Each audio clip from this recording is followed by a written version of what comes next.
Hi, I'm Jimmy Aluria with Victory Team Building Group. And if you're watching this video, you might be watching a series that I'm going over in understanding the profit numbers of an auto repair shop.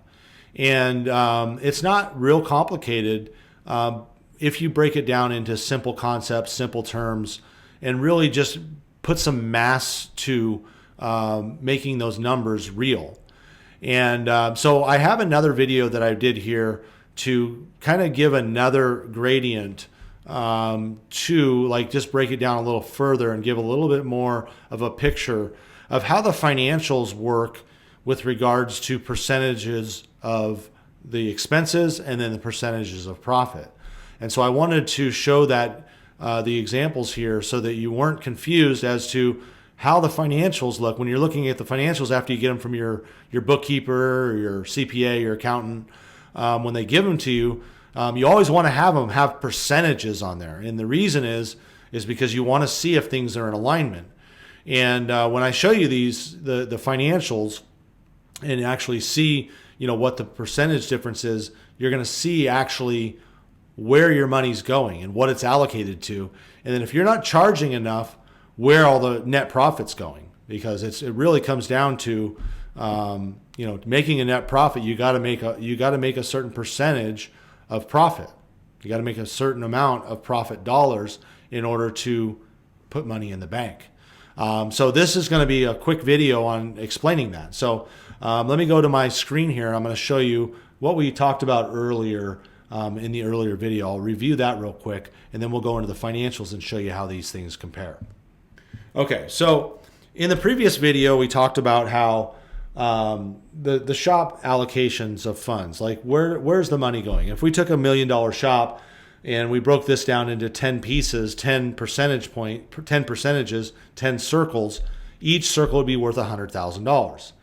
And we talked about, an ideal scene of that you had 20% was your cost of parts. That's how much your parts cost you. 20% goes to labor. Then you have 10% for the front, which is your customer service rep and your service advisors.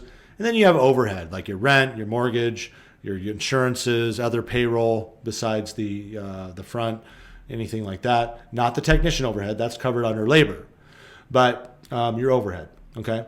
And if you do that right in your real efficient shop, you're gonna hit 20% profit. Okay, you have two circles for profit, which is $200,000 on $1 million shop, $400,000 on a $2 million shop, and up we go. So it's really important to understand these numbers. And like we showed before, if these percentages are too high, we've got the parts and the labor, front, overhead. But if our parts and labor costs are too high, then we're cutting into our net profit. Okay, so in looking at this and how we're getting there, I want to show you the percentages that we have in this shop.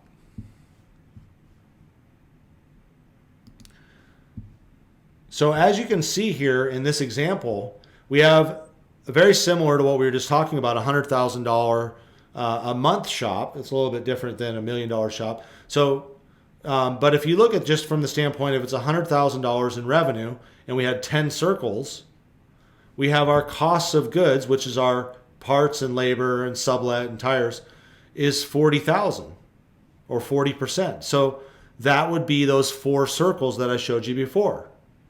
Okay, let me show you that again. So we have 100,000, 10 circles. 4 of the circles, 40% or 40,000, is covered in parts and labor.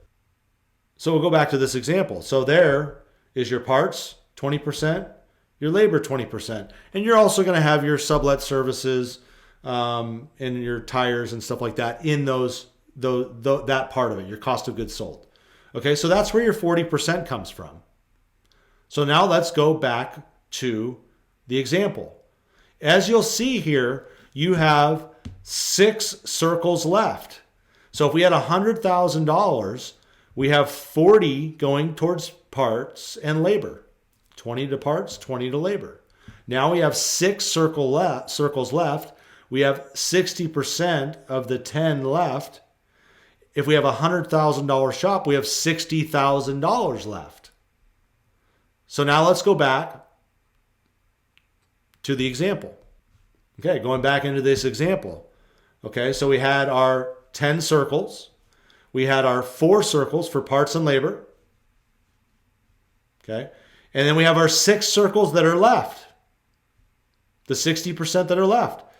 Okay, that means you have 60% gross profit. And in the previous video, I went over this is gross profit dollars, and this is gross profit margin, which is always a percentage.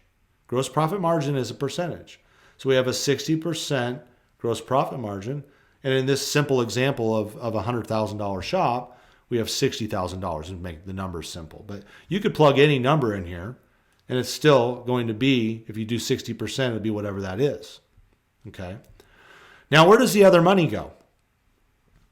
Well, in the example I gave before, we have 40% of operating expenses. So we have our salaries and we have our other expenses, our rent or our mortgage, our insurances, all that administrative expenses, marketing, okay, and then payroll. And that covers the other 4 circles. So let me go back to that other example. Okay, so now we're here and you can see that the other 4 circles go to overhead, operating expenses. So you got your front, admin, and then your other overhead. There's your other 4. Okay. So now we've spent 40% on parts and labor. We spent 10% on the front and 30% on our overhead, which is 40%. And we have a $100,000 shop in this example. We have 2 circles left. Guess what? If we're doing this right and we have two circles left in a $100,000 shop, that's $10,000 and that's $10,000. Okay? And that should be profit. That should be profit. But what happens, I'm going to go back to the other shop example that I had before.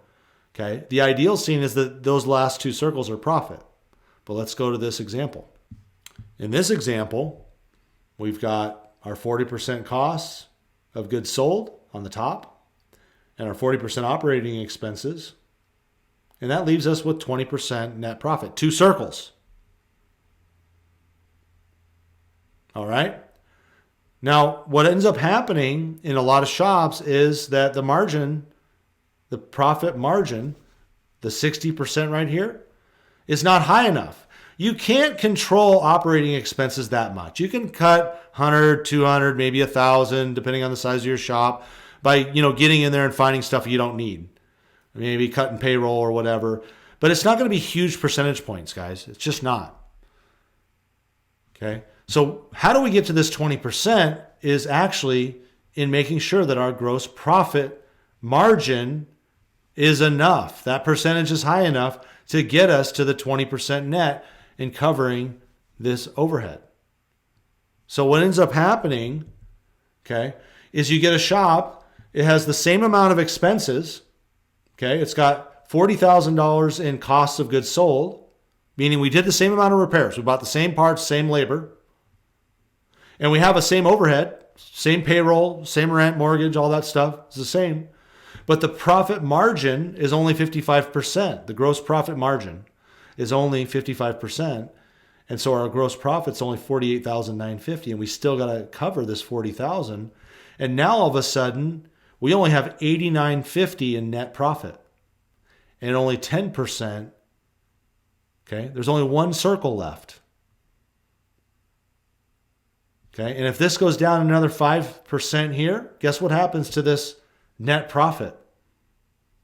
It's gone. Okay, notice this. $89.50, $48,950, $89.50. If this goes down to 50% net or gross profit margin, we lost $89.50. And guess what? Now we're only at $40,000 in gross profit. We have $40,000 in operating expenses. We have 0 profit. Okay? So if that happens in your shop where we've got too much parts, or we're not charging enough to get that gross profit margin so that we have enough left over for the 20% net profit, whether it's the 10% or all of it, if those numbers aren't correctly marked up, meaning that you're not charging enough for your parts and your labor to cover all this overhead, okay, you end up spending that additional money of your revenue on the parts and labor, and there's no profit or very small profit. Okay, so the game is really figuring out, what your gross profit margin needs to be in order to cover this overhead so that you can have these last two circles for you. And every shop's going to be a little bit different. The higher your gross profit, if I had a transmission shop and we could get a 70% gross profit margin, well, guess what? If I had the same overhead as this shop, I could take one of these circles away and I'd have 30% net. And there's a lot of shops out there, guys, that are hitting 30% and more in net profit. Okay. So I hope this helps you understand where the actual money is going and how it relates to your financials. All right. And I'm going to do more videos on how we adjust these and how you adjust your pricing and things like that. But this is the 30,000 foot view of what's happening to your money and where it's going and why you are or you are not making a good net profit. We'll see you on the next video.